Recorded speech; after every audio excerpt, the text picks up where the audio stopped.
Hi friends, welcome to my channel. ఈరోజు మనం Tirupati railway స్టేషన్లో ఉన్నాం. సో ఇక్కడ 300 కోర్స్తో వర్క్ అయితే పనులు జరుగుతున్నాయి కదా. ఇప్పుడు కొత్త సంవత్సరంలో అడుగు పెట్టినాం కాబట్టి ఎలా జరుగుతున్నాయి ఏంటో తెలియచేద్దామని వీడియో చేస్తున్నా. నచ్చితే లైక్ చేయండి, సబ్స్క్రైబ్ చేయండి, నన్ను కూడా కొంచెం ఎంకరేజ్ చేయండి. స్కిప్ అస్సలు చేయొద్దు మీరు. ఓకే, లోపలైతే వ్యూ ఇలా ఉంది తిరుపతి రైల్వే స్టేషన్లో. ఇది ప్లాట్ఫామ్ అండి. సో తిరుపతి ఎంట్రన్స్లో ఉంటుంది అనమాట. ఇక్కడైతే పైన మనకు ఒక పాత్ అయితే వేస్తున్నారు, గ్రిడ్స్తో ఐరన్ మొత్తం వేస్తున్నారు అనమాట. కొత్త డెవలప్మెంట్. ఇక్కడ కొన్ని ట్రైన్స్ అయితే ఆగున్నాయి. ఇది పైన ఫుట్పాత్ అనమాట. సో ఇంటర్నేషనల్ లెవెల్ స్టాండర్డ్స్తో ఇవి నిర్మిస్తున్నారు అనమాట. లోపల ఎస్కలేటర్స్ కానీ బ్రిడ్జెస్ అంటే ఒక నుంచి ఒక ప్లేస్ పోవడం కానీ సో మనతో ఇంటర్నేషనల్ లెవెల్లో ఉంటుందన్నమాట.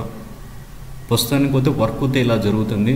సో మనకు లోపల అయితే ఇక్కడ ఇది పరిస్థితి ప్రస్తుతం రైల్వే స్టేషన్లో ఉన్న సిచ్యువేషన్ ఇదండి. సో కొంతమంది అయితే వర్క్ జరుగుతున్న దాని కింద కూర్చొని కొంచెం రెస్ట్ అయితే తీసుకున్నారు. ఇక్కడైతే కొన్ని ట్రైన్స్ అయితే ఆగున్నాయన్నమాట. ఎదురుగా ఉన్న చూసారో అది ఒక వర్క్ అయితే కొంచెం స్టార్ట్ అయినట్టుంది. సో దీనికి రైట్ సైడ్లో ఒక బిల్డింగ్ కన్స్ట్రక్షన్ అయితే జరుగుతుందన్నమాట. సో దాని లెఫ్ట్ సైడ్లో దానికి ఆపోజిట్లోనే కన్స్ట్రక్షన్ ఉన్న బిల్డింగ్ మాత్రం అయిపోయింది. లోపల ఇంటర్నల్ వర్క్ అయితే జరుగుతున్నాయన్నమాట. ఇది ఎదురుగానండి. ఇది వచ్చి మనకు మ్యాక్సిమం వచ్చి నెక్స్ట్ ఇయర్ అంటే ఈ కొత్త సంవత్సరంలో కంప్లీట్ అవుతుంది అనుకుంటున్నారు. బట్ వర్క్ అయితే కొంచెం చాలా సంవత్సరాలు అయింది, స్టార్ట్ అయ్యి 2022లో అయింది. బట్ వర్క్లో అయితే కొంచెం నిదానంగా జరుగుతున్నాయని నేను అనుకుంటున్నాను.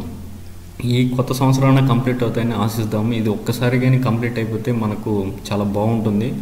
సో ఇంటర్నేషనల్ స్టాండర్డ్స్తో 300 కోట్లు ఈ వర్క్ అయితే జరుగుతున్నాయి అన్నమాట. పనులు అయితే ఇప్పుడు బాగానే జరుగుతున్నాయి. గ్రిడ్స్ వరకు అవి లోపలైతే ఇంకా చాలా వర్కులు అయితే పెండింగ్ ఉన్నాయి. ఈ సంవత్సరంలో కంప్లీట్ చేస్తారా అనేది వెయిట్ చేయాలి, మనం చూద్దాం. ప్రతి నెల మీకు అప్డేట్స్ అయితే ఇస్తాను తిరుపతి రైల్వే స్టేషన్ యొక్క వర్క్. ఇదంటే పైనుంచి చూస్తే వ్యూ అయితే మనకి ఇలా కనిపిస్తుంది అనమాట. చూడండి, ఇది మొత్తం ఐరన్తోనే వేస్తున్నారు మొత్తం కంప్లీట్గా. సో మనకు ఇది బిల్డింగ్ అనమాట. ఇది పార్కింగ్ ప్లేస్ అనమాట. వెహికల్స్, రెస్టారెంట్స్ అంటే ఫుడ్ మంచి ఫెసిలిటీస్తో ఈ బిల్డింగ్ అయితే కన్స్ట్రక్షన్ అయితే ఉంటుందన్నమాట. సో ఇది అయితే లోపల వర్క్లు అయితే జరుగుతున్నాయి. పైన బిల్డింగ్ అయితే కొంచెం ఏదో వర్క్ అయితే జరుగుతున్నట్టు ఇంటర్నల్గా. ఇక్కడ కొన్ని హాల్ట్ అయినాయి ట్రైన్స్ కూడా ఇక్కడ మనం చూడవచ్చు తిరుపతి రైల్వే స్టేషన్లో. సో ఇది సిచ్యువేషన్. గ్రిడ్ వర్క్ అయితే జరుగుతుంది. సో మనకు 6 months అయితే కంప్లీట్గా ఒక వ్యూ అనేది అయితే అవుతుంది. సో నెక్స్ట్ వీడియోలో మనం ఇంట్రెస్టింగ్ అప్డేట్స్ తెలుసుకుందాం. So thank for watching this video.